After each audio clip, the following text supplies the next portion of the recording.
Hello friends and welcome to my channel.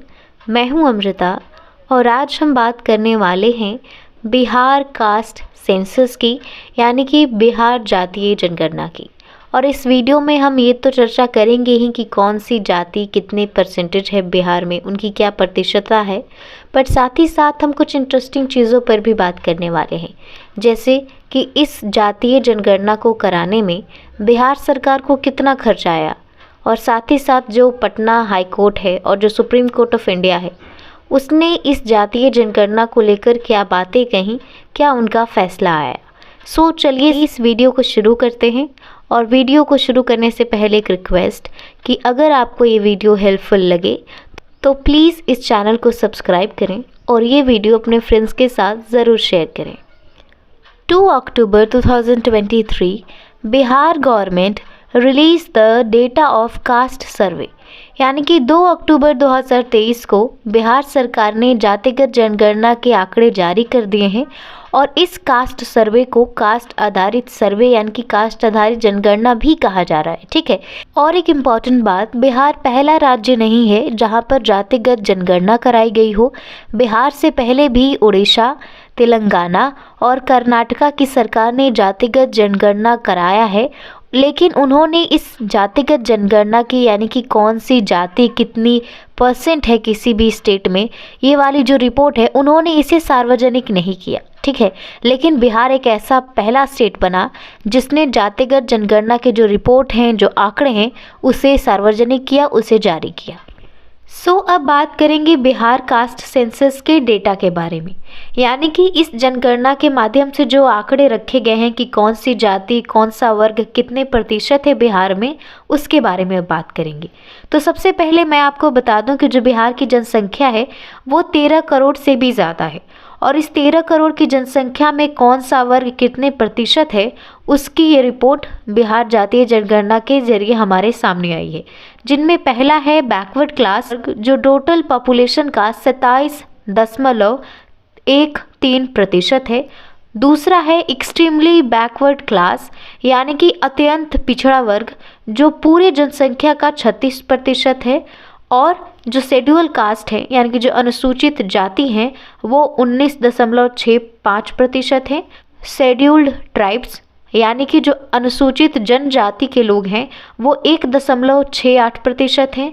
उसके बाद है अनरिजर्व्ड कैटेगरी, यानी कि अनारक्षित जो कैटेगरी है उसके लोग हैं 15.2%। ये जो अनरिजर्व कैटेगरी होते हैं ना, उसमें वो लोग आते हैं, बेसिकली इसमें जनरल्स आते हैं, सामान्य लोग आते हैं जिनको कोई रिजर्वेशन नहीं मिलता, वो अनरिजर्व कैटेगरी में आते हैं, ठीक है। साथ ही साथ इस जनगणना के रिपोर्ट के अनुसार हमें एक और चीज़ पता चली है कि अगर पिछड़ा वर्ग और अत्यंत पिछड़ा वर्ग के लोगों को मिला दिया जाए तो ये लोग टोटल पॉपुलेशन, यानी कि जो बिहार की जो 13 करोड़ की जनसंख्या है उसके ये 63% है, ठीक है। ये वो रिपोर्ट है जो बिहार जातीय जनगणना के माध्यम से सामने आई है। और अब हम आगे ये देखेंगे कि कौन सी जाति को बैकवर्ड क्लास यानी कि पिछड़े वर्ग में डाला गया है, कौन सी जाति को अत्यंत पिछड़ा वर्ग में डाला गया है, और ये जो अनरिजर्व कैटेगरी है, यानी कि वैसे लोग जिन्हें कोई आरक्षण नहीं मिलता, अनारक्षित लोग, इनमें कौन कौन सी जातियां डाली गई हैं, ठीक है। सबसे पहले बात करेंगे बैकवर्ड क्लास की, और इसमें शामिल किए गए हैं यादव, कुशवाहा, कुर्मी और बनिया। उसके बाद बारी आती है शेड्यूल कास्ट, यानी कि अनुसूचित जाति की, जिसमें है मेहतार, पासी, मुसहर, दराही या फिर चमार, रविदास, जो भी कहा जाता है, उस कास्ट के जो लोग हैं वो शेड्यूल कास्ट में लाए गए हैं। इसके बाद बात करेंगे जनरल की। तो जनरल अनरिजर्व्ड कैटेगरी में आते हैं कि अनारक्षित लोग होते हैं जिन्हें कोई आरक्षण नहीं मिलता, और इस जनरल में शामिल किए गए हैं ब्राह्मण, राजपूत, भूमिहार और कायस्थ, ठीक है। ये वो कास्ट के लोग हैं जिनको कोई रिजर्वेशन नहीं मिलता, और इन्हें अनरिजर्व्ड कैटेगरी के लोग भी कहा जाता है, ठीक है, जो बिहार में 15.2% हैं, ठीक है। अब बात करते हैं ईबीसी की, यानी कि अत्यंत पिछड़े वर्ग की, जिसमें शामिल किए गए हैं बिंद, बढ़ई, प्रजापति, नूनिया, गंगपत, कहार, धनुक, नाई, तेली, मलाह, केवर्ट, यानी कि ये सब वो जातियां हैं जो अत्यंत पिछड़ा वर्ग में आती हैं, ठीक है। और एक इम्पॉर्टेंट बात, अब हम बात करने वाले हैं कि जो बिहार की पॉपुलेशन है उसमें रिलीजन वाइज, यानी कि धर्म के आधार पर कितने प्रतिशत लोग हैं, यानी कि बिहार में हिंदू धर्म को मानने वाले कितने लोग हैं, सिख धर्म को मानने वाले कितने लोग हैं, इस्लाम धर्म को मानने वाले कितने लोग हैं। तो सबसे पहले मेजॉरिटी यानी कि जो सबसे अधिक संख्या में धर्म के लोग हैं वो है हिंदू धर्म के लोग, और इनकी प्रतिशतता है 81.99%। उसके बाद आते हैं इस्लाम धर्म को मानने वाले लोग, यानी कि जो मुसलमान हैं वो, इसमें है 17.7%। उसके बाद आते हैं क्रिश्चियन यानी कि ईसाई धर्म के लोग, जो हैं 0.05%। उसके बाद आते हैं बुद्ध यानी कि बौद्ध धर्म को मानने वाले लोग, 0.085%। उसके बाद आते हैं सिख, जो हैं 0.01%। और उसके बाद सबसे लास्ट में आते हैं जैन, जिनकी प्रतिशतता है 0.009। ठीक है, यानी कि अगर धर्म को बना दिया जाता है बेश के कौन सी धर्म के लोग कितना है, तो उन धर्म में से सबसे बड़ा धर्म बिहार में निकल के आता है हिंदू धर्म, क्योंकि जो मेजॉरिटी है यानी कि जो ज़्यादा मात्रा में जो लोग हैं बिहार के, वो हिंदू धर्म को मानने वाले हैं। अब हम इस जातिगत जनगणना से जुड़े हुए कुछ तथ्य जानने वाले हैं, यानी कि कुछ इम्पॉर्टेंट इन्फॉर्मेशन जो इस जनगणना से जुड़े हुए हैं, जिनमें पहला है Bihar government spent nearly 500 crore in this survey from its contingency fund. यानी कि बिहार सरकार को ये जातिगत जनगणना कराने में लगभग 500 करोड़ रुपए का खर्च आया है, और ये खर्च बिहार के अकस्मिकता निधि यानी कि कंटिजेंसी फंड से दी गई है। This survey was carried out in 2 phases, यानी कि ये जो जनगणना है ये 2 चरणों में संपन्न हुई है, जिनमें पहला चरण था 7 जनवरी से लेकर 31 जनवरी तक। और पहले चरण में ये सारी बातें इकट्ठा की गई कि कितने घर हैं बिहार में, ठीक है।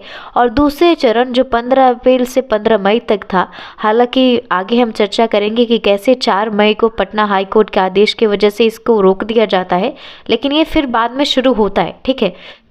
और ये जो दूसरा जो चरण है, इसमें ये सारी बातें पूछी गई लोगों से कि वो किस जाति से हैं, क्या उनका प्रोफेशन है, कौन सा काम करते हैं। ये जो पूरा जाति जनगणना है ये 2 चरणों में हुआ। पहला फेज़ 7 जनवरी से 31 जनवरी तक था, और जो दूसरा फेज़ था वो 15 अप्रैल से 15 मई तक होना था, लेकिन 4 मई को कोर्ट के आदेश के बाद ये रुक जाता है और फिर से 2 अगस्त को ये दोबारा शुरू होता है, ठीक है। On 20 January 2023 Supreme Court of India refuse to entertain various plea challenging Bihar government's caste based survey. यानी कि 20 जनवरी 2023 को जब बिहार जातिगत जनगणना का पहला चरण चल रहा था, जो 7 जनवरी से 31 जनवरी तक चला था, इस दौरान ही सुप्रीम कोर्ट ऑफ इंडिया यानी कि भारत के सर्वोच्च न्यायालय में ये याचिका डाली गई बहुत सारे NGO और अलग अलग लोगों के ज़रिए, जिनमें वो नहीं चाहते थे कि ये कास्ट बेस्ड सर्वे हो, लेकिन सुप्रीम कोर्ट ने उन याचिकाओं पर सुनवाई करने से मना कर दिया और उन सारी याचिकाओं को खारिज कर दिया। On 4 May 2023, Patna High Court stayed the caste-based survey in its interim order। यानी कि 4 मई 2023 को सुप्रीम कोर्ट द्वारा जब ये याचिका खारिज कर दी जाती है, तो फिर से पटना हाई कोर्ट में ये याचिका डाली जाती है, और जो पटना हाई कोर्ट है वो इस कास्ट बेस्ड सर्वे को स्टे कर देता है और बिहार सरकार से ये कहता है कि जितनी भी जानकारी अब तक आप जुटा पाए हैं अपने पास, उसे आप अब अपने पास ही रखेंगे। उसे जब तक कोर्ट का आदेश नहीं आता आप उसे सार्वजनिक नहीं कर सकते, ठीक है। On 1st August 2023, Patna High Court gave judgment that holding caste-based survey is valid and legal। यानी कि जब पटना हाई कोर्ट ने 4 मई को इस जातिगत जनगणना पर स्टे लगाया था, इसे रोका था, उसके बाद जो बिहार सरकार है उसने भी अपना तथ्य हाई कोर्ट के सामने रखा, जिसके बाद 1 अगस्त 2023 को पटना हाई कोर्ट ने ये बात अपनी रखी कि कास्ट बेस्ड सर्वे कराना वैध है और कानूनी है, जिसके बाद 2 अगस्त से जो दूसरा चरण चल रहा था इस जातिगत जनगणना का, उसे दोबारा बिहार सरकार ने शुरू कर दिया। आज के इस वीडियो में इतना ही। वीडियो अगर हेल्पफुल रहा होगा तो प्लीज़ हमारे चैनल को ज़रूर सब्सक्राइब करें।